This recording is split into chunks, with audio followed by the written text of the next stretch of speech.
शिव पुराण विद्येश्वर संहिता का 11वें अध्याय से 15वें अध्याय तक। विद्येश्वर संहिता 11वां अध्याय। शिवलिंग की स्थापना और पूजन विधि का वर्णन।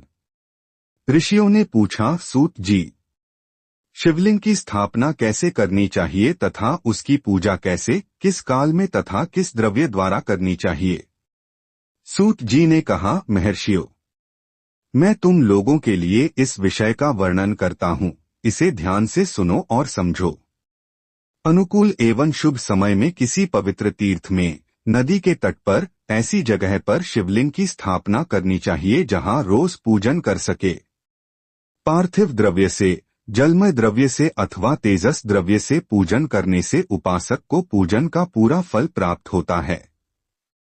शुभ लक्षणों में पूजा करने पर यह तुरंत फल देने वाला है। चल प्रतिष्ठा के लिए छोटा शिवलिंग श्रेष्ठ माना जाता है। अचल प्रतिष्ठा हेतु बड़ा शिवलिंग अच्छा रहता है। शिवलिंग की पीठ सहित स्थापना करनी चाहिए। शिवलिंग की पीठ गोल, चौकोर, त्रिकोण अथवा खाट के पाए की भांति ऊपर नीचे मोटा और बीच में पतला होना चाहिए। ऐसा लिंग पीठ महान फल देने वाला होता है। पहले मिट्टी अथवा लोहे से शिवलिंग का निर्माण करना चाहिए। जिस द्रव्य से लिंग का निर्माण हो उसी से उसका पीठ बनाना चाहिए। यही अचल प्रतिष्ठा वाले शिवलिंग की विशेषता है। चल प्रतिष्ठा वाले शिवलिंग में लिंग व प्रतिष्ठा एक ही तत्व से बनानी चाहिए। लिंग की लंबाई स्थापना करने वाले मनुष्य के 12 अंगुल के बराबर होनी चाहिए।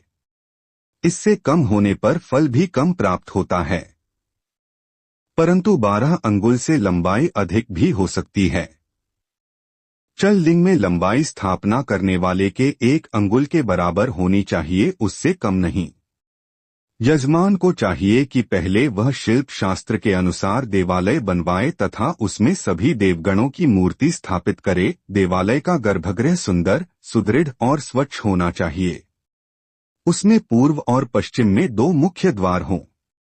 जहां शिवलिंग की स्थापना करनी हो उस स्थान के गर्त में नीलम, लाल, वैदूर्य, श्याम, मरकत, मोती, मूंगा, गोमेद और हीरा इन 9 रत्नों को वैदिक मंत्रों के साथ छोड़े। 5 वैदिक मंत्रों द्वारा 5 स्थानों से पूजन करके अग्नि में आहुति दें और परिवार सहित मेरी पूजा करके आचार्य को धन से तथा भाई बंधुओं को मनचाही वस्तु से संतुष्ट करें। याचकों को सुवर्ण, गृह एवं भू संपत्ति तथा गाय आदि प्रदान करें। स्थावर जंगम सभी जीवों को यत्नपूर्वक संतुष्ट कर एक गड्ढे में सुवर्ण तथा 9 प्रकार के रत्न भरकर वैदिक मंत्रों का उच्चारण करके परम कल्याणकारी महादेव जी का ध्यान करें।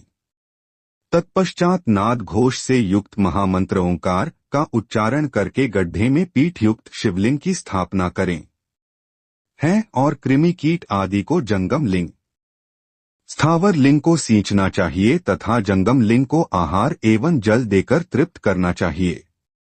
यूं चराचर जीवों को भगवान शंकर का प्रतीक मानकर उनका पूजन करना चाहिए। इस तरह महालिंग की स्थापना करके विविध उपचारों द्वारा उसका रोज पूजन करें तथा देवालय के पास ध्वजारोहण करें। शिवलिंग साक्षात शिव का पद प्रदान करने वाला है। आवाहन, आसन, अर्घ्य, पाद्य, पाद्यांग, आचमन, स्नान, वस्त्र, यज्ञोपवीत, गंध, पुष्प, धूप, दीप, नैवेद्य, तांबूल, समर्पण, नीराजन, नमस्कार और विसर्जन ये 16 उपचार हैं। इनके द्वारा पूजन करें। इस तरह किया गया भगवान शिव का पूजन शिवपद की प्राप्ति कराने वाला है। सभी शिवलिंगों की स्थापना के उपरांत, चाहे वे मनुष्य द्वारा स्थापित, ऋषियों या देवताओं द्वारा अथवा अपने आप प्रकट हुए हों, सभी का उपर्युक्त विधि से पूजन करना चाहिए, तभी फल प्राप्त होता है।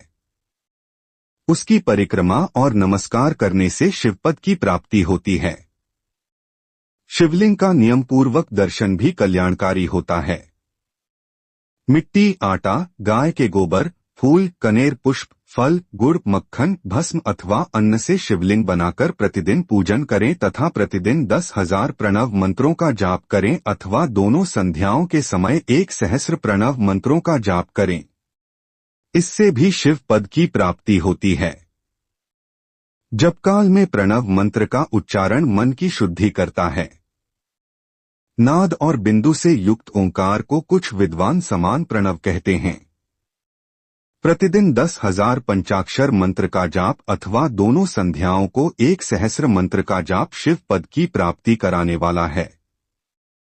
सभी ब्राह्मणों के लिए प्रणव से युक्त पंचाक्षर मंत्र अति फलदायक है।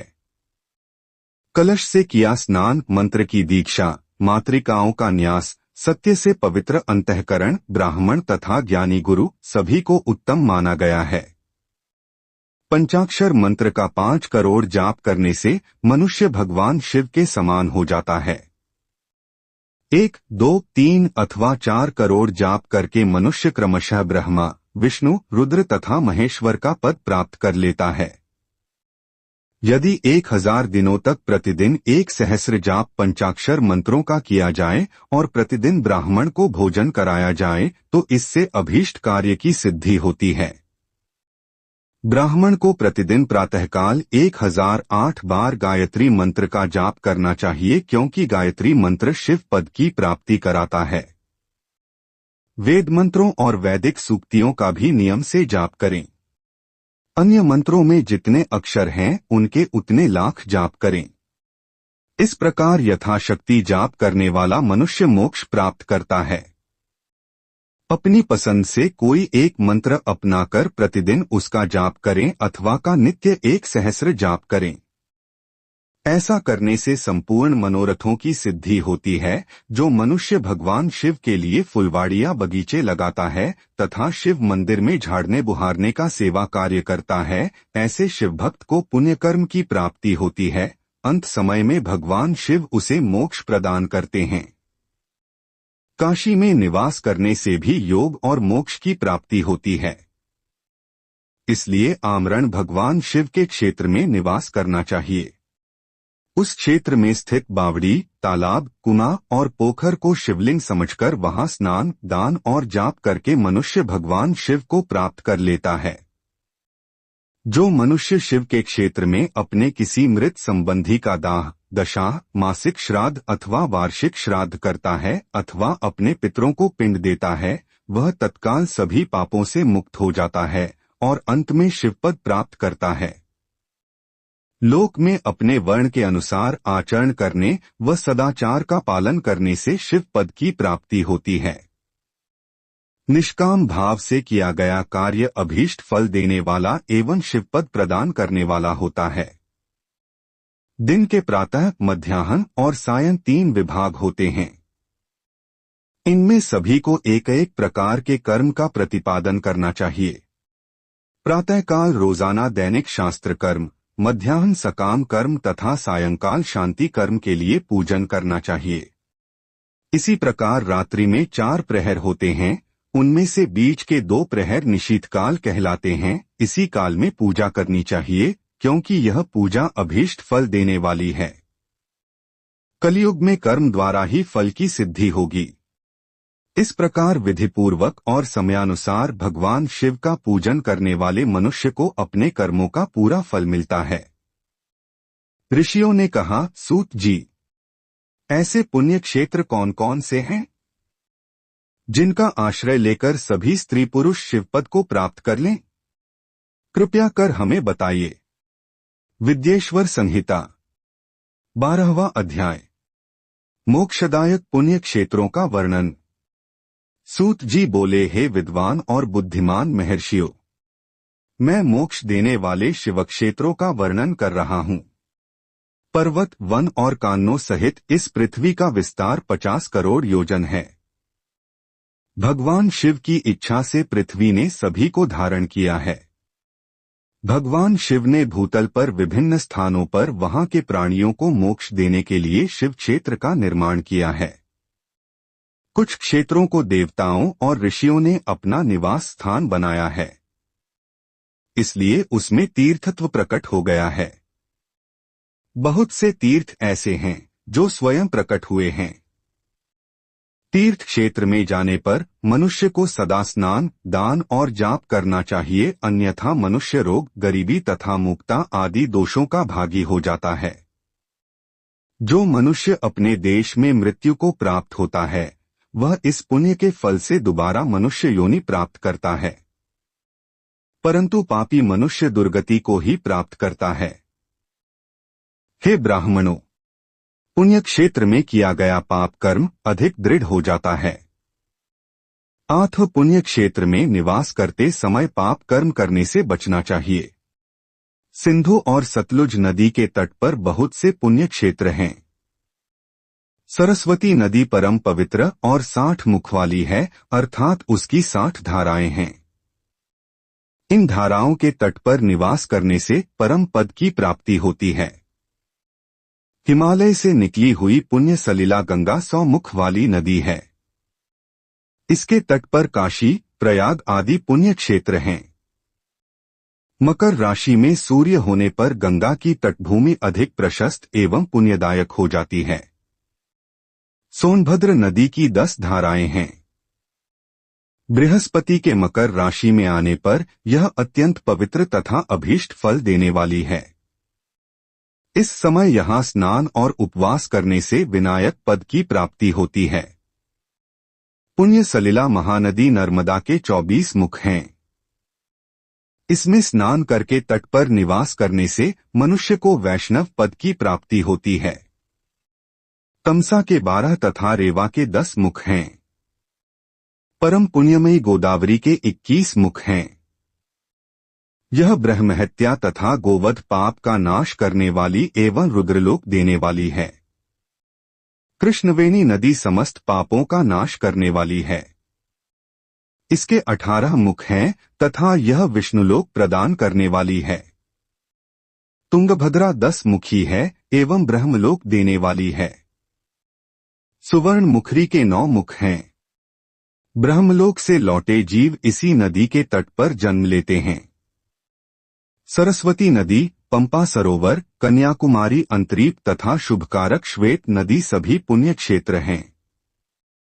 इनके तट पर निवास करने से इंद्रलोक की प्राप्ति होती है। महानदी कावेरी परम पुण्यमयी है।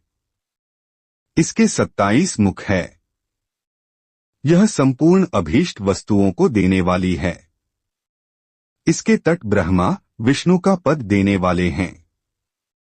कावेरी के जो तट शैव क्षेत्र के अंतर्गत हैं वे अभीष्ट फल तथा शिवलोक प्रदान करने वाले हैं। नैमिषारण्य तथा बद्रिकाश्रम में सूर्य और बृहस्पति के मेष राशि में आने पर स्नान और पूजन करने से ब्रह्मलोक की प्राप्ति होती है। सिंह और कर्क राशि में सूर्य की संक्रांति होने पर सिंधु नदी में किया स्नान तथा केदार तीर्थ के जल का पान एवं स्नान ज्ञानदायक माना जाता है। बृहस्पति के सिंह राशि में स्थित होने पर भाद्र मास में गोदावरी के जल में स्नान करने से शिवलोक की प्राप्ति होती है, ऐसा स्वयं भगवान शिव ने कहा था। सूर्य और बृहस्पति के कन्या राशि में स्थित होने पर यमुना और सोनभद्र में स्नान से धर्मराज और गणेश लोक में महान भोग की प्राप्ति होती है, ऐसी महर्षियों की मान्यता है। सूर्य और बृहस्पति के तुला राशि में होने पर कावेरी नदी में स्नान करने से भगवान विष्णु के वचन की महिमा से अभीष्ट फल की प्राप्ति होती है। मार्गशीर्ष माह में सूर्य और बृहस्पति के वृश्चिक राशि में आने पर नर्मदा में स्नान करने से विष्णु पद की प्राप्ति होती है। सूर्य और बृहस्पति के धनु राशि में होने पर सुवर्ण मुखरी नदी में किया स्नान शिवलोक प्रदान करने वाला है। मकर राशि में सूर्य और बृहस्पति के माघ मास में होने पर गंगाजी में किया गया स्नान शिवलोक प्रदान कराने वाला है। शिवलोक के पश्चात ब्रह्मा और विष्णु के स्थानों में सुख भोग कर अंत में मनुष्य को ज्ञान की प्राप्ति होती है। माघ मास में सूर्य के कुंभ राशि में होने पर फाल्गुन मास में गंगा तट पर किया श्राद्ध, पिंडदान अथवा तिलोदक दान पिता और नाना दोनों कुलों के पितरों की अनेकों पीढ़ियों का उद्धार करने वाला है। गंगा व कावेरी नदी का आश्रय लेकर तीर्थवास करने से पाप का नाश हो जाता है। ताम्रपर्णी और वेगवती नदियां ब्रह्मलोक की प्राप्ति रूप फल देने वाली हैं। इनके तट पर स्वर्गदायक क्षेत्र हैं। इन नदियों के मध्य में बहुत से पुण्य क्षेत्र हैं। यहाँ निवास करने वाला मनुष्य अभीष्ट फल का भागी होता है। सदाचार, उत्तम वृत्ति तथा सद्भावना के साथ मन में दया भाव रखते हुए विद्वान पुरुष को तीर्थ में निवास करना चाहिए, अन्यथा उसे फल नहीं मिलता। पुण्य क्षेत्र में जीवन बिताने का निश्चय करने पर तथा वास करने पर पहले का सारा पाप तत्काल नष्ट हो जाएगा, क्योंकि पुण्य को ऐश्वर्यदायक कहा जाता है। हे ब्राह्मणों, तीर्थ में वास करने पर उत्पन्न पुण्य कायिक, वाचिक और मानसिक सभी पापों का नाश कर देता है। तीर्थ में किया मानसिक पाप कई कल्पों तक पीछा नहीं छोड़ता, यह केवल ध्यान से ही नष्ट होता है। वाचिक पाप जाप से तथा कायिक पाप शरीर को सुखाने जैसे कठोर तप से नष्ट होता है। आत्म सुख चाहने वाले पुरुष को देवताओं की पूजा करते हुए और ब्राह्मणों को दान देते हुए पाप से बचकर ही तीर्थ में निवास करना चाहिए। विद्येश्वर संहिता 13वां अध्याय। सदाचार, संध्यावंदन, प्रणव, गायत्री जाप एवं अग्निहोत्र की विधि तथा महिमा। ऋषियों ने कहा, सूत जी, आप हमें वह सदाचार सुनाइए जिससे विद्वान पुरुष पुण्य लोकों पर विजय पाता है। स्वर्ग प्रदान करने वाले धर्ममय तथा नरक का कष्ट देने वाले अधर्ममय आचारों का वर्णन कीजिए। सूत जी बोले, सदाचार का पालन करने वाला मनुष्य ही ब्राह्मण कहलाने का अधिकारी है। वेदों के अनुसार आचार का पालन करने वाले एवं वेद के अभ्यासी ब्राह्मण को विप्र कहते हैं। सदाचार, वेदाचार तथा विद्या गुणों से युक्त होने पर उसे द्विज कहते हैं। वेदों का कम आचार तथा कम अध्ययन करने वाले एवं राजा के पुरोहित अथवा सेवक ब्राह्मण को क्षत्रिय ब्राह्मण कहते हैं। जो ब्राह्मण कृषि या वाणिज्य कर्म करने वाला है तथा ब्राह्मणोचित आचार का भी पालन करता है, वह वैश्य ब्राह्मण है तथा स्वयं खेत जोतने वाला शूद्र ब्राह्मण कहलाता है। जो दूसरों के दोष देखने वाला तथा परद्रोही है, उसे चांडाल द्विज कहते हैं। क्षत्रियों में जो पृथ्वी का पालन करता है वह राजा है तथा अन्य मनुष्य राजत्वहीन क्षत्रिय माने जाते हैं। जो धान्य आदि वस्तुओं का क्रय विक्रय करता है वह वैश्य कहलाता है। दूसरों को वणिक कहते हैं। जो ब्राह्मणों, क्षत्रियों और वैश्यों की सेवा में लगा रहता है शूद्र कहलाता है। जो शूद्र हल जोतता है उसे वृषल समझना चाहिए। इन सभी वर्गों के मनुष्यों को चाहिए कि वे ब्रह्म मुहूर्त में उठकर पूर्व की ओर मुख करके देवताओं का, धर्म का, अर्थ का, उसकी प्राप्ति के लिए उठाए जाने वाले क्लेशों का तथा आय और व्यय का चिंतन करें। रात के अंतिम प्रहर के मध्य भाग में मनुष्य को उठकर मलमूत्र त्याग करना चाहिए। घर से बाहर शरीर को ढककर जाकर उत्तराभिमुख होकर मलमूत्र का त्याग करें। जल, अग्नि, ब्राह्मण तथा देवताओं का स्थान बचाकर बैठें।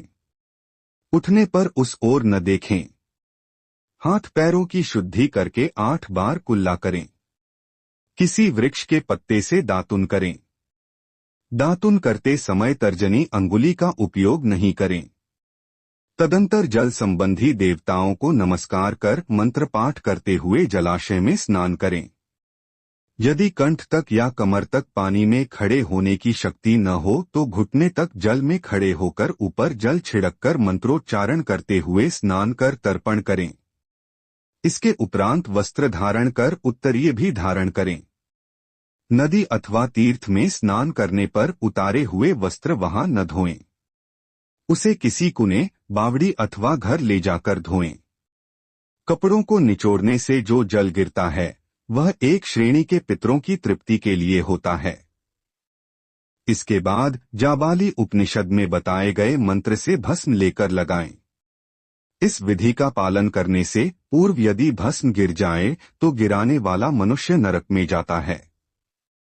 आपोहिष्ठा मंत्र से पाप शांति के लिए सिर पर जल छिड़ककर यस्य क्षयाय मंत्र पढ़कर पैर पर जल छिड़के। आपोहिष्ठा में 3 ऋचाएं हैं। पहली ऋचा का पाठ कर पैर, मस्तक और हृदय में जल छिड़के। दूसरी ऋचा का पाठ कर मस्तक, हृदय और पैर पर जल छिड़के तथा तीसरी ऋचा का पाठ करके हृदय, मस्तक और पैर पर जल छिड़के। इस प्रकार के स्नान को मंत्र स्नान कहते हैं। किसी अपवित्र वस्तु से स्पर्श हो जाने पर, स्वास्थ्य ठीक न रहने पर, यात्रा में या जल उपलब्ध न होने की दशा में मंत्र स्नान करना चाहिए।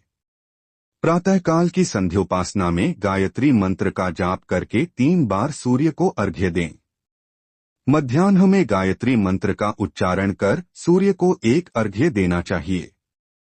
सायंकाल में पश्चिम की ओर मुख करके पृथ्वी पर ही सूर्य को अर्घ्य दें। सायंकाल में सूर्यास्त से 2 घड़ी पहले की गई संध्या का कोई महत्व नहीं होता। ठीक समय पर ही संध्या करनी चाहिए। यदि संध्योपासना किए बिना 1 दिन बीत जाए तो उसके प्रायश्चित हेतु अगली संध्या के समय 100 गायत्री मंत्र का जाप करें। 10 दिन छूटने पर 1 लाख तथा 1 माह छूटने पर अपना उपनयन संस्कार कराएं। अर्थसिद्धि के लिए ईश, गौरी, कार्तिकेय, विष्णु, ब्रह्मा, चंद्रमा और यम व अन्य देवताओं का शुद्ध जल से तर्पण करें। तीर्थ के दक्षिण में, मंत्रालय में, देवालय में अथवा घर में आसन पर बैठकर अपनी बुद्धि को स्थिर कर देवताओं को नमस्कार कर प्रणव मंत्र का जाप करने के पश्चात गायत्री मंत्र का जाप करें। प्रणव के अ, उ और म तीनों अक्षरों में जीव और ब्रह्मा की एकता का प्रतिपादन होता है। आठ प्रणव मंत्र का जाप करते समय मन में यह भावना होनी चाहिए कि हम तीनों लोकों की सृष्टि करने वाले ब्रह्मा, पालन करने वाले विष्णु तथा संहार करने वाले रुद्र की उपासना कर रहे हैं। यह ब्रह्मस्वरूप ओंकार हमारी कर्मेंद्रियों, ज्ञानेंद्रियों, मन की वृत्तियों तथा बुद्धि वृत्तियों को सदा भोग और मोक्ष प्रदान करने वाले धर्म एवं ज्ञान की ओर प्रेरित करें। जो मनुष्य प्रणव मंत्र के अर्थ का चिंतन करते हुए इसका जाप करते हैं, वे निश्चय ही ब्रह्मा को प्राप्त करते हैं, तथा जो मनुष्य बिना अर्थ जाने प्रणव मंत्र का जाप करते हैं, उनको ब्राह्मणत्व की पूर्ति होती है। इस हेतु श्रेष्ठ ब्राह्मण को प्रतिदिन प्रातःकाल 1 सहस्र गायत्री मंत्र का जाप करना चाहिए। मध्याह्न में 100 बार तथा सायं 28 बार जाप करें। अन्य वर्णों के मनुष्यों को सामर्थ्य के अनुसार जाप करना चाहिए। हमारे शरीर के भीतर मूलाधार, स्वाधिष्ठान, मणिपुर, अनाहत, आज्ञा और सहस्रार नामक 6 चक्र हैं। इन चक्रों में क्रमशः विद्येश्वर, ब्रह्मा, विष्णु, ईश, जीवात्मा और परमेश्वर स्थित हैं। सद्भावना पूर्वक श्वास के साथ सोह का जाप करें। सहस्र बार किया गया जाप ब्रह्मलोक प्रदान करने वाला है। 100 बार किए जाप से इंद्र पद की प्राप्ति होती है। आत्मरक्षा के लिए जो मनुष्य अल्प मात्रा में इसका जाप करता है, वह ब्राह्मण कुल में जन्म लेता है। 12 लाख गायत्री का जाप करने वाला मनुष्य ब्राह्मण कहा जाता है। जिस ब्राह्मण ने 1 लाख गायत्री का भी जप न किया हो, उसे वैदिक कार्यों में न लगाएं। यदि एक दिन उल्लंघन हो जाए तो अगले दिन उसके बदले में उतने अधिक मंत्रों का जाप करना चाहिए। ऐसा करने से दोषों की शांति होती है। धर्म से अर्थ की प्राप्ति होती है, अर्थ से भोग सुलभ होता है, भोग से वैराग्य की संभावना होती है। धर्म पूर्वक उपार्जित धन से भोग प्राप्त होता है, उससे भोगों के प्रति आसक्ति उत्पन्न होती है। मनुष्य धर्म से धन पाता है एवं तपस्याओं से दिव्य रूप प्राप्त करता है। कामनाओं का त्याग करने से अंतःकरण की शुद्धि होती है, उस शुद्धि से ज्ञान का उदय होता है। सतयुग में तप को तथा कलियुग में दान को धर्म का अच्छा साधन माना गया है। सतयुग में ध्यान से, त्रेता में तपस्या से और द्वापर में यज्ञ करने से ज्ञान की सिद्धि होती है। परंतु कलियुग में प्रतिमा की पूजा से ज्ञान लाभ होता है। अधर्म हिंसात्मक और दुख देने वाला है। धर्म से सुख व अभ्युदय की प्राप्ति होती है। दुराचार से दुख तथा सदाचार से सुख मिलता है। आठ भोग और मोक्ष की सिद्धि के लिए धर्म का उपार्जन करना चाहिए। किसी ब्राह्मण को 100 वर्ष के जीवन निर्वाह की सामग्री देने पर ही ब्रह्मलोक की प्राप्ति होती है। एक सहस्र चांद्रायण व्रत का अनुष्ठान ब्रह्मलोकदायक माना जाता है। दान देने वाला पुरुष जिस देवता को सामने रखकर दान करता है, अर्थात जिस देवता को वह दान द्वारा प्रसन्न करना चाहता है, उसी देवता का लोक उसे प्राप्त होता है। धनहीन पुरुष तपस्या कर अक्षय सुख को प्राप्त कर सकते हैं। ब्राह्मण को दान ग्रहण कर तथा यज्ञ करके धन का अर्जन करना चाहिए। क्षत्रिय बाहुबल से तथा वैश्य कृषि एवं गोरक्षा से धन का उपार्जन करें। इस प्रकार न्याय से उपार्जित धन को दान करने से दाता को ज्ञान की सिद्धि प्राप्त होती है एवं ज्ञान से ही मोक्ष की प्राप्ति सुलभ होती है। गृहस्थ मनुष्य को धनधान्य आदि सभी वस्तुओं का दान करना चाहिए। जिसके अन्न को खाकर मनुष्य कथा श्रवण तथा सत्कर्म का पालन करता है तो उसका आधा फल दाता को मिलता है। दान लेने वाले मनुष्य को दान में प्राप्त वस्तु का दान तथा तपस्या द्वारा पाप की शुद्धि करनी चाहिए।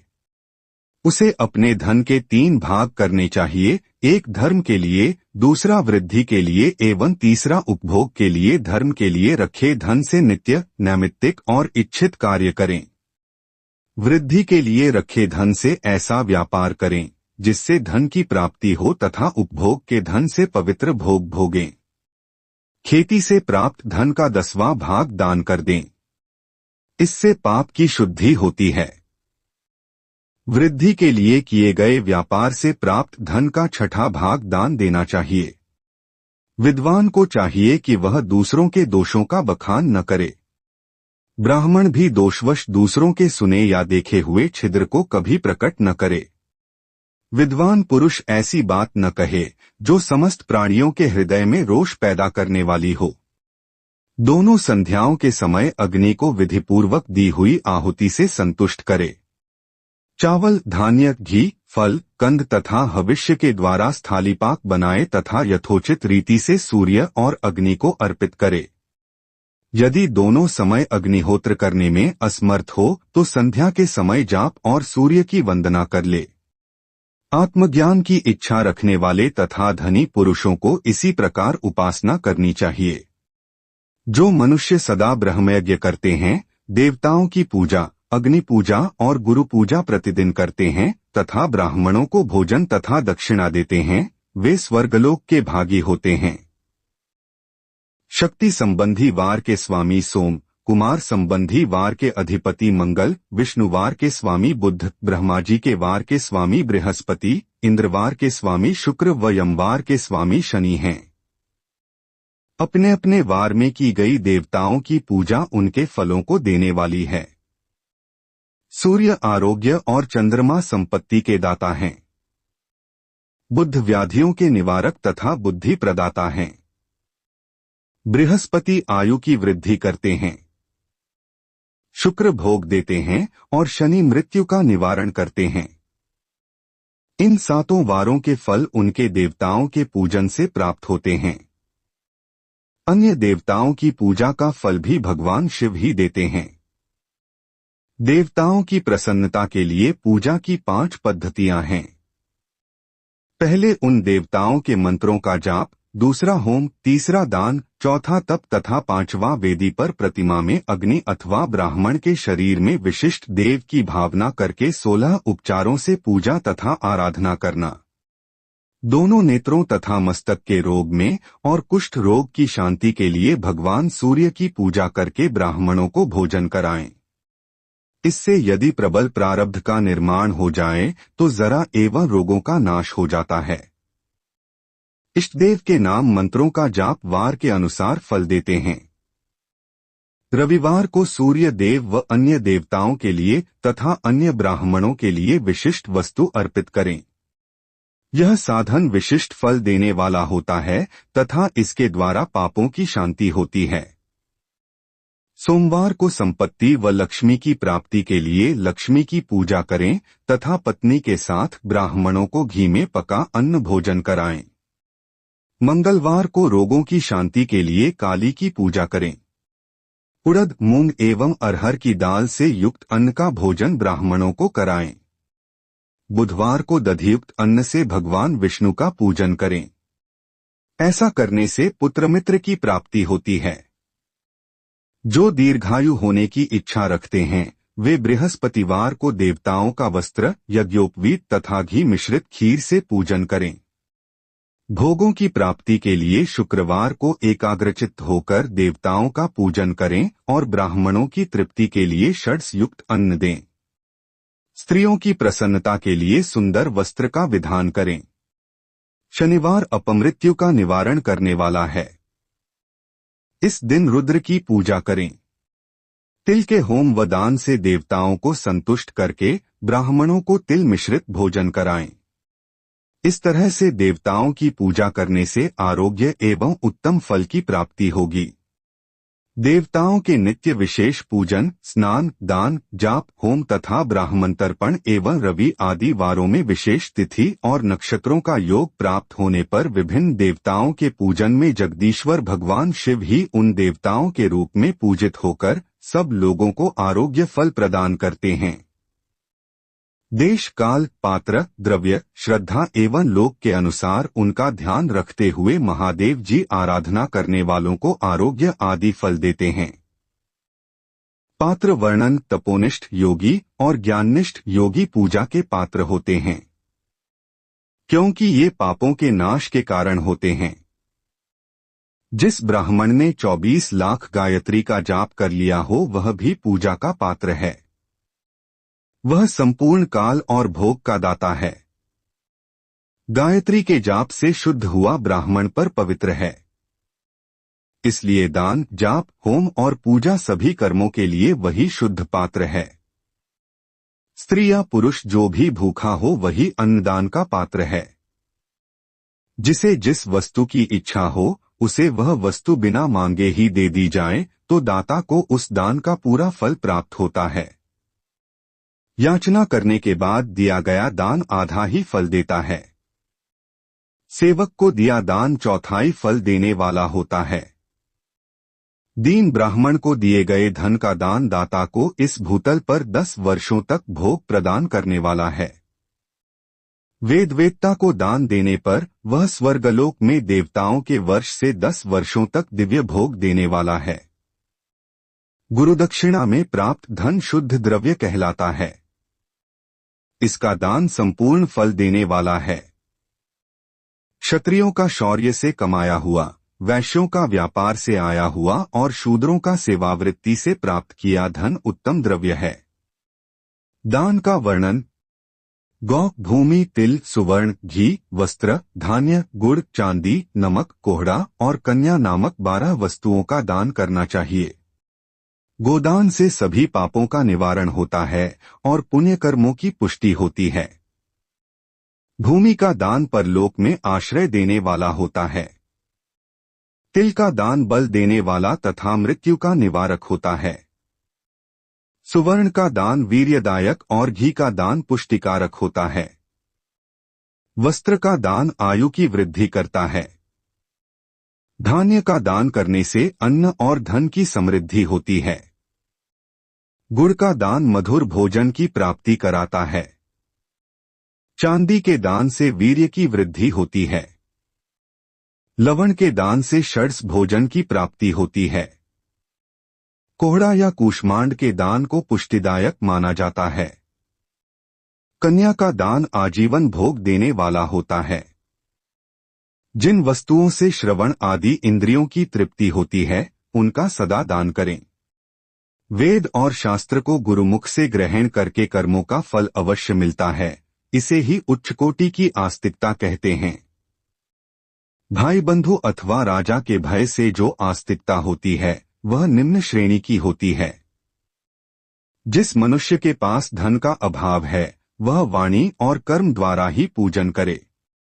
तीर्थयात्रा और व्रत को शारीरिक पूजन माना जाता है। तपस्या और दान मनुष्य को सदा करने चाहिए। देवताओं की तृप्ति के लिए जो कुछ दान किया जाता है वह सब प्रकार के भोग प्रदान करने वाला है। इससे इस लोक और परलोक में उत्तम जन्म और सदा सुलभ होने वाला भोग प्राप्त होता है। ईश्वर को सब कुछ समर्पित करने एवं बुद्धि से यज्ञ व दान करने से मोक्ष की प्राप्ति होती है। बोलिए शंकर भगवान की जय।